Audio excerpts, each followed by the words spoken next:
Bonjour à toutes et à tous, bienvenue dans votre magazine Tous Frères. Quel chemin de fraternité faisons-nous lorsque nous visitons nos proches? Quelle est l'utilité de la visite? Pour répondre à ces questions, nous irons tout d'abord à La Réunion, à la rencontre de Roch Posé. Il a consacré sa vie à soutenir des jeunes en difficulté à travers la Fondation des apprentis d'Auteuil. À la retraite, il poursuit sa mission et visite régulièrement des anciens apprentis. Puis, nous écouterons le témoignage de Nicolas Rosamond. Il est martiniquais, il a effectué des dizaines de pèlerinages. Nous verrons comment ces visites de lieux saints ont renforcé sa foi catholique. Enfin, le décryptage avec nos illustrations. Cette semaine, il sera dédié à la religion musulmane. Nous découvrirons quelle place prend la visite dans l'islam. Nous avons donc souhaité réfléchir au verbe « visiter ». Luciano a choisi de nous raconter la visite de Marie à sa cousine Élisabeth. Nous l'écoutons.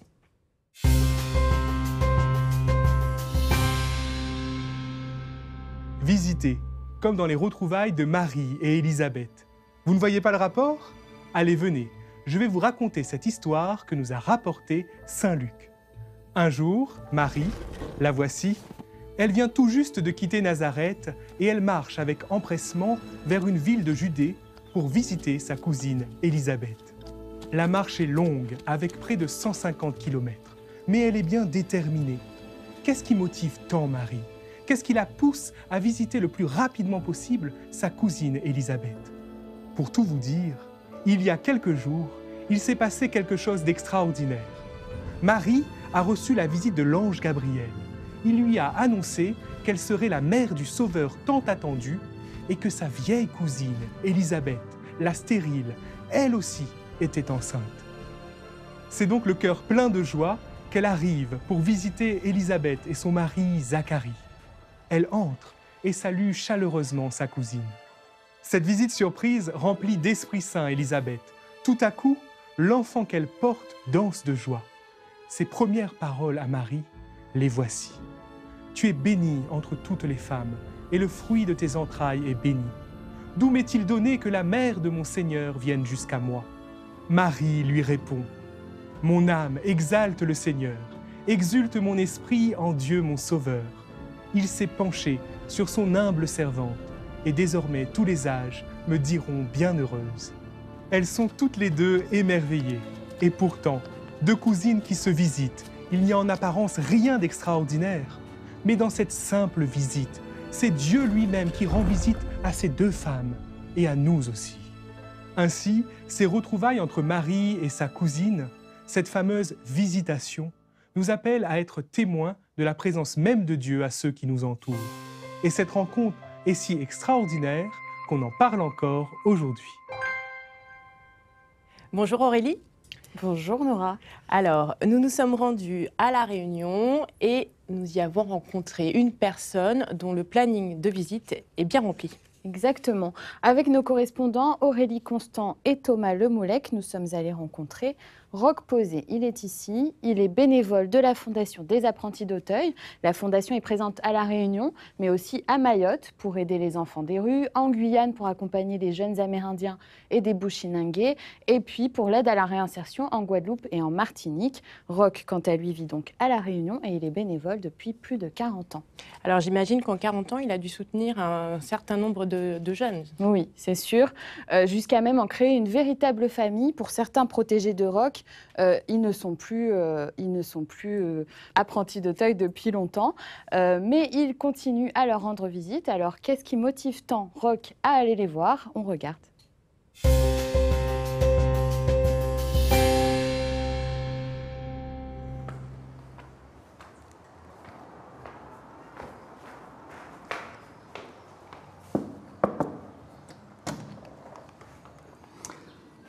Bonjour Joël, comment ça va?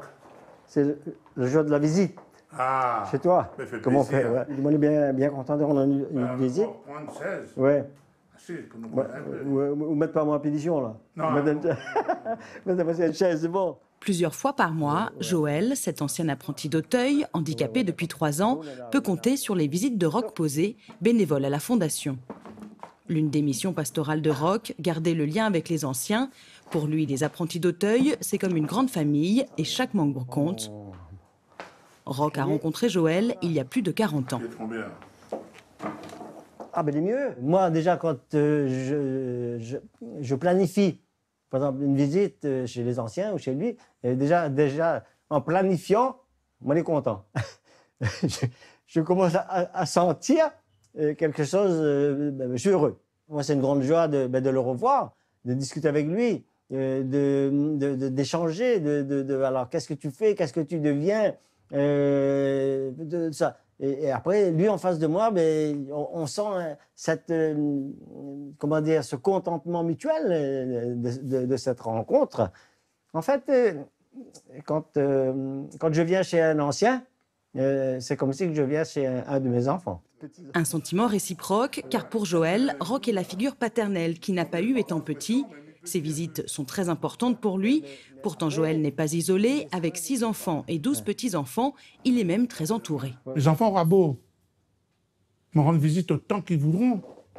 Mais la visite de Roch, c'est pas pareil. Pourquoi? Tout simplement, c'est parce que je me sens à l'être mes enfants, j'adore mes enfants et tous mes petits-enfants, tu vois. Mais Roch, comme je vous dis, c'est comment dire ça? Une autre façon de discuter. Il y a des trucs que je ne dirais pas à mes enfants qu'avec Roch, je lui dirai. Parce que je suis sûr qu'il va me comprendre. Dès qu'il a un petit temps libre, dès qu'il a un créneau, il passe toujours pour me dire un petit bonjour, pour monter un petit peu le moral, pour emmener la joie un petit peu, ce qu'on attend un petit peu d'une famille, d'un père. Par ses mots, son sourire, Roch apporte sa bienveillance. Lors de ses visites, il veille comme un père sur ses anciens apprentis d'Auteuil. Allez, bien sûr que tu visites Roch. Ouais, ok. Alors, on devait faire un petit point ce matin sur les visites de la semaine. Oui, voilà, c'est un petit peu, voilà, la semaine écoulée. Oui. Et puis, comme d'habitude, la semaine et les jours à venir. La fondation Les Apprentis d'Auteuil, Océan Indien, est présente à La Réunion depuis 1975. La structure a pour vocation de protéger, former et insérer professionnellement les jeunes en difficulté. Ce vendredi, 2 anciens à la montagne pour récupérer la statue de Sainte-Thérèse à Saint-Bernard. Roch a été éducateur pendant plus de 20 ans, puis chargé de l'accompagnement des anciens apprentis d'Auteuil pendant une quinzaine d'années. Maintenant à la retraite, impossible pour lui de décrocher, de couper le lien. On travaille avec l'humain, hein, donc c'est important d'avoir une continuité, une fidélité dans le temps. Ces visites font partie de notre mission, de notre mission, allons dire, éducative, sociale et bien évidemment pastorale chez nos anciens. Les visites sont très importantes parce qu'on regarde, ils viennent vers nous ici, on les accueille, on les accompagne, mais quand on va vers eux, on va les visiter chez eux.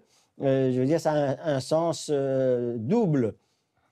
Parce qu'on est venu vers eux. Donc, un accompagnement depuis l'enfance jusqu'à l'âge adulte, quels que soient les parcours de vie. Nous retrouvons Roch chez Sébastien, un autre ancien apprenti d'Auteuil. Sébastien est sorti de prison il y a 6 ans, où il est resté 20 ans en détention. Pendant tout ce temps, Roch a toujours été présent. Il m'a toujours dit, quoi qu'il arrive, il ne va jamais me lâcher.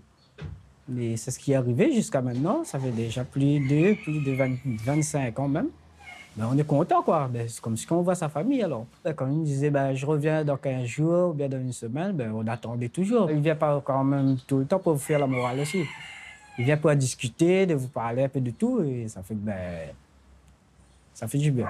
Il a donné beaucoup de son temps pour nous, et on est beaucoup reconnaissant envers lui pour ça. Quand je le visitais, il me dit, si tu n'étais pas là, ma sortie, je ne la voyais pas comme je prépare là. La peur de sortir, la peur d'autres rencontres, la peur de la vie. Parce qu'il y a encore cette fragilité. Les visites, elle est remplie de sens pour moi et pour lui d'ailleurs. Voilà, et plus pour moi. Parce que derrière tout ça, il y a tout un accompagnement, il y a une surveillance, il y a des conseils, il y a l'écoute, il y a l'aide. Si je ne passe pas, par exemple, il m'appelle souvent. Des fois, c'est juste pour dire, Monsieur Roch, m'appelle pour voir comment ça va. Un petit bonjour. Et je me dis, derrière ce petit bonjour, derrière ce petit bonjour, derrière ce comment ça va, il faut que je le visite. Je viens le voir parce qu'il y a autre chose. Les visites de Roch lors de sa détention ont aidé Sébastien à tenir bon et maintenant, elle l'aide à maintenir le cap comme une béquille pour ne pas tomber. Roch a conscience de l'importance de visiter ses anciens apprentis d'Auteuil comme une famille qui reste unie quoi qu'il arrive. On le voit dans le reportage, les journées s'enchaînent, les visites s'enchaînent, on a l'impression qu'ils ne s'arrêtent jamais. Oui, c'est complètement ça en fait. Et c'est tous les jours de la semaine. Roch, il est aussi très actif au sein de sa paroisse à Savannah, à Saint-Paul. Et il est porteur de communion. Voilà un autre type de visite. Chaque dimanche après la messe, il va donc visiter les malades et leur apporter l'hostie. C'est vraiment une vocation. C'est le moment de nous connecter avec notre invité. Il est prêtre à la paroisse de Papeete. Il est actuellement à Valençay, dans l'Indre. Et nous accueillons le père VTA Besser. Yaorana, père. Yorana. Yorana. Je suis accompagnée d'Aurélie. Oui, Yaorana. Qu'avez-vous pensé de l'engagement de Roch auprès de ses anciens apprentis? Bah, écoutez, c'est formidable de consacrer du temps aux personnes à visiter. Je pense que visiter, c'est littéralement, visiter souvent, c'est voir quelqu'un très souvent, c'est-à-dire voilà, faire cet effort de revenir et de voir cette personne qui est, alors là pour le coup, dans le reportage que vous avez montré, des personnes qui peuvent être un peu en souffrance, disons d'une certaine manière. Et puis vous avez évoqué le fait qu'après la messe, Roch se met à visiter les malades. Voilà, donc c'est quand même, ça répond quand même à un appel de la Bible. Jésus l'a dit, j'étais malade et vous m'avez visité. Voilà. Donc, et comme vous l'avez dit d'ailleurs, c'est une vocation aussi. C'est un appel lancé par Dieu à ce que l'on visite, notamment des personnes en souffrance. Mais pas que. Après tout, la visite, comme c'est le cas d'ailleurs entre Marie et Élisabeth, qui sont des cousines et qui elles-mêmes vivent le miracle de la maternité. Voilà. Aurélie, vous avez une question? Oui, moi je voulais savoir, est-ce qu'on pourrait dire que dans l'Église, visiter quelqu'un, c'est un acte de charité, père VTA? Oui, complètement. D'abord parce que ça répond, comme je l'ai un peu dit, ça répond à un appel biblique. Et face à un constat d'abord, qui est aussi celui qui traverse un peu toute la Bible, c'est que Dieu a visité son peuple. Voilà, ce qui suscite d'ailleurs souvent l'étonnement dans les psaumes, notamment je pense à un psaume qui dit, dans un psaume, qu'est-ce que l'homme, Seigneur, pour que tu penses à lui? Voilà. Qu'est-ce que l'homme, Seigneur, pour que tu viennes le visiter dans le fond? Ce qui... voilà, c'est le Dieu de l'Alliance est le Dieu qui vient visiter son peuple. Et de fait, vous avez mis en lumière le texte de la visitation de la Vierge Marie à Élisabeth. Moi, je proposerais aussi d'évoquer la guérison que Jésus fait du fils de la veuve du village de Naïm. Et donc, voilà, Jésus est en marche et puis il rencontre un cortège funèbre et avec donc cette veuve Naïm dont le fils vient de décéder. Donc Jésus, qui est, on dit dans le texte, c'est dans Luc chapitre 7, qui est plein de compassion, donc fait la guérison du jeune homme. Donc, jeune homme, je te l'ordonne, lève-toi, dit Jésus. Et la réaction des gens qui sont là et qui entourent le cortège, eh bien, c'est de dire ceci: un grand prophète s'est levé parmi nous et Dieu a visité son peuple. Voilà, donc, devant le miracle de la guérison, dont le miracle de Jésus rend à la veuve de Naïm son fils qui est désormais vivant. Voilà, c'est l'exclamation du peuple. Dieu a visité son peuple. Alors, est-ce qu'on peut dire que Jésus est un visiteur par excellence? C'est le grand visiteur, naturellement. La visitation peut sans doute être dite aussi par le mot incarnation. Une incarnation, c'est-à-dire que Jésus, Fils éternel du Père, s'incarne. Et d'ailleurs, ce qui fait que dans le texte de Marie et d'Élisabeth, de la visitation, dans le fond, si Marie se met à visiter Élisabeth, c'est parce qu'elle-même a été visitée d'une manière toute spéciale par la grâce de Dieu. Voilà, et donc c'est ce mystère de l'incarnation, cette bonne nouvelle de l'incarnation que Marie, dans le fond, souhaite partager avec Élisabeth. Comment Dieu nous visite-t-il aujourd'hui?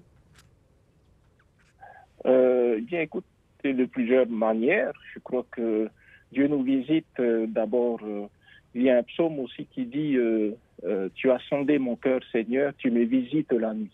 La manière de dire que Dieu d'abord vient nous visiter par lui-même, par la vie de prière que l'on peut avoir, voilà, par une forme de connexion avec lui dans la prière. Dieu vient nous visiter aux origines parce que c'est lui qui nous donne la vie. Dans le fond, la vie qui court dans nos veines, elle est celle que Dieu nous donne. Dieu nous visite par les gens qui nous entourent, les personnes malades par exemple, les personnes qui sont dans le besoin. Mais autour de nous, eh bien, il y a des personnes qui peuvent être en souffrance et qui ont besoin de... Et finalement, ces personnes en souffrance sont des appels qui nous viennent sans doute de la part de Dieu pour que nous puissions les visiter. Voilà, nous sommes constamment visités par Dieu d'une certaine manière, à nous d'y être sensibles. Le défi pour nous, c'est d'être sensibles à ces multiples visitations, je dirais. Merci Père Vétéa, Nana, merci d'avoir dialogué avec nous. Merci beaucoup. Merci Nana. à vous. Merci. À bientôt. À bientôt. À bientôt. Au revoir. Au revoir. Visiter signifie aussi se rendre dans les lieux saints, dans les lieux porteurs de sens. Aurélie, vous avez rencontré une personne qui est passionnée de pèlerinage. Oui, en tant qu'ultramarin, on le sait Nora, quand on vient dans l'Hexagone, on a l'habitude de se rendre à Lourdes, à Lisieux ou encore à la chapelle de la Médaille miraculeuse à Paris. Eh bien, nous sommes allés à Sort, cette fois-ci, dans le département des Landes, avec nos correspondants Alexandre Tessier et Fleur Mongibaud, où nous avons rencontré un Martiniquais. Il s'appelle Nicolas, vous le voyez ici. Nicolas, il est informaticien, marié, il est père de 7 enfants et justement, il a fait grandir sa foi et celle de sa famille en visitant des lieux de pèlerinage. Nicolas a lui-même été visité par Dieu en les visitant. On le découvre.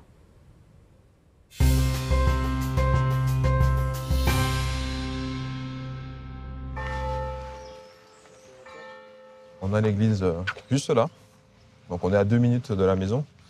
Donc c'est là où on se retrouve le dimanche avec les enfants. Et juste derrière l'église, on a un petit cours d'eau, donc ça m'arrive d'y aller. Et voilà, de m'y arrêter, de méditer un peu. J'avoue que, étant jeune, j'aspirais complètement à autre chose. Honnêtement, je n'avais pas le cœur ouvert à tout ce qui concernait l'église. Jusqu'au jour où j'arrive en métropole, je fais la rencontre d'un groupe de jeunes. Et de fil en aiguille, j'entends parler de voyages qui s'organisent à Lourdes. Pour moi, Lourdes, tout ça, c'était des histoires de grand-mère. Donc, je ne sais pas trop pourquoi, je m'inscris à ce voyage à Lourdes. Et quand j'arrive là-bas, je suis surpris par ce lieu. J'ai un réel sentiment d'immensité. Et je veux me mettre à visiter ce lieu, visiter cette église, visiter la grotte, visiter chaque recoin de Lourdes. Et je veux me laisser émerveiller par tout ce que j'y vois. Et c'est comme ça que je vais m'ouvrir petit à petit à Dieu et de plus en plus chercher à le connaître, chercher à organiser ma vie avec lui. Au nom du Père et du Fils et du Saint-Esprit, Amen. Bénis Seigneur, ce repas, ceux qui l'ont préparé. Les pèlerinages en général, ce sont des lieux où vraiment on reçoit des choses. On reçoit de la fortifiée, on fait de belles rencontres, tout ça qui fait que ça vient finalement ponctuer notre cheminement et ça nous aide vraiment à prendre de bonnes décisions et à continuer à se cramponner à Dieu et ne pas lâcher en fait. Amen. Une année, j'ai même pu visiter un sanctuaire avec mon fils aîné qui avait 8 ans à l'époque et ce qui lui a permis à lui aussi de faire sa propre expérience de la foi, de voir, de concrétiser tout ce qu'il avait pu entendre. Regardez l'humilité de Puis voilà, c'est aussi l'occasion de se couper de notre quotidien, de tout ce qui peut créer des tensions et tout ça. Se couper de tout ça pour se retrouver dans une bulle avec Dieu, se mettre en retrait pour vivre Dieu pleinement. Donc c'est bénéfique. Je pense que nos enfants aussi l'ont compris, parce qu'en fait, quand on revient de pèlerinage, ils nous trouvent apaisés. Et c'est déjà arrivé que des aînés nous disent « Oui, ce serait bien que tu y ailles plus souvent, en fait. » Et on se dit aujourd'hui, pourquoi pas organiser un voyage tous ensemble, et un rêve fou qui m'anime, ce serait pourquoi pas carrément aller en Terre Sainte, pour que l'évangile dont ils entendent parler, ce Jésus dont ils entendent parler, qu'ils puissent le toucher du doigt, entre guillemets, en tout cas que tout ce qu'ils entendent dans la Bible, ils puissent l'expérimenter, visiter des lieux et en faire l'expérience.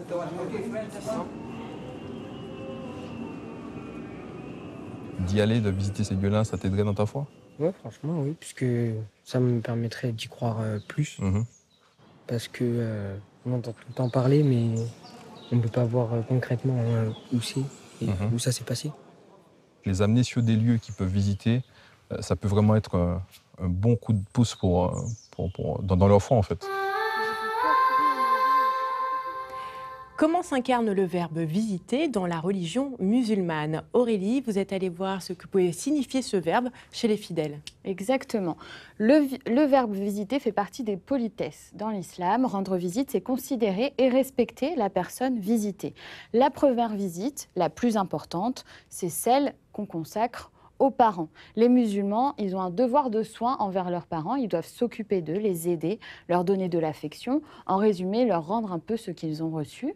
Visiter ses parents, c'est donc la visite par excellence. Le musulman doit aussi rendre visite à chacun des membres de sa famille plus élargie, les oncles, les tantes, les cousins, les cousines. Encore une fois, dans l'idée d'aider si besoin financièrement, moralement, et de leur donner de la considération.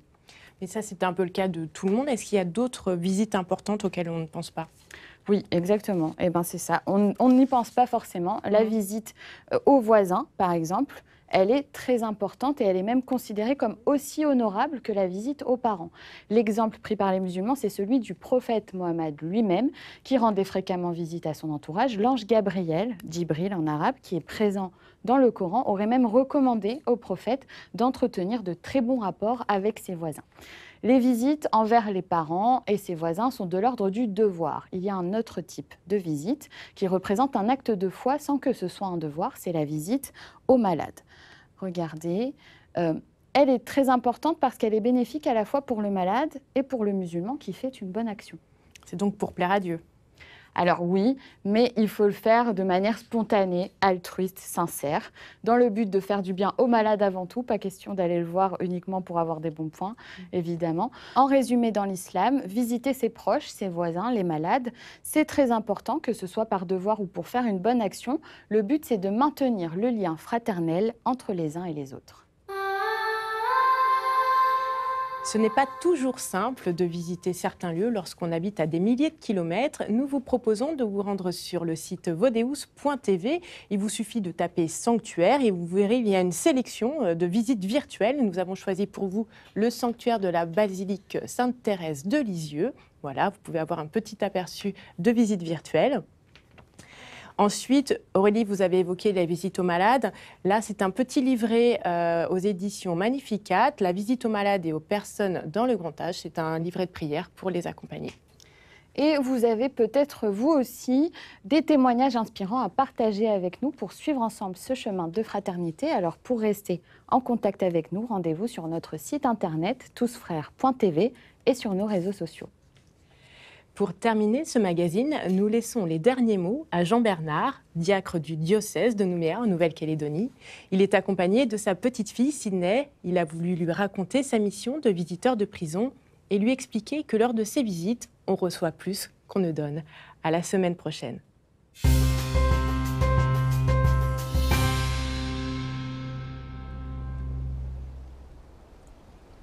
Franchement, grand-père, tu n'as pas peur quand tu vas visiter les prisonniers ? Ah non, depuis que je suis aumônier de prison, je n'ai jamais rencontré la moindre hostilité. Rendre visite à ces personnes, c'est plus recevoir que donner. Par ta présence, ton accueil, tes paroles, tu les fais vivre en les considérant comme tes frères. un courant de vie s'échange. Tu sais, c'est puissant. Et d'où ça t'est venu d'aller visiter les détenus? Le hasard peut-être? Moi je crois que c'est Dieu. Tu vois, de 17 à 20 ans, avec mon copain Michel, j'allais tous les jeudis visiter les personnes âgées d'un hospice de Montmorency. Et j'ai découvert que je pouvais donner de la vie et en recevoir en retour. Jamais ça ne m'a barbé, bien au contraire. Explique-moi ce plaisir, parce que pour moi, ça ne me saute pas aux yeux. Ça doit être barbant de perdre son temps avec des gens qui n'ont rien à t'apporter. Mais détrompe-toi. En chacun de nous, il y a une richesse inouïe. C'est la signature de Dieu. Chacun est l'œuvre signée du plus grand artiste qui soit. Quand tu vas visiter, tu dois y aller avec les oreilles ouvertes, le cœur ouvert, ton âme ouverte, enfin, infiniment respectueux, sans jugement. Alors tu reçois de la vie en même temps que tu en donnes, sans t'en apercevoir. C'est ce qu'a fait Marie en visitant sa cousine. Elle a donné de la vie et de la joie. C'est pour ça qu'elle s'est mise à chanter. Eh oui, mon âme exalte le Seigneur, exulte mon esprit en Dieu mon Seigneur.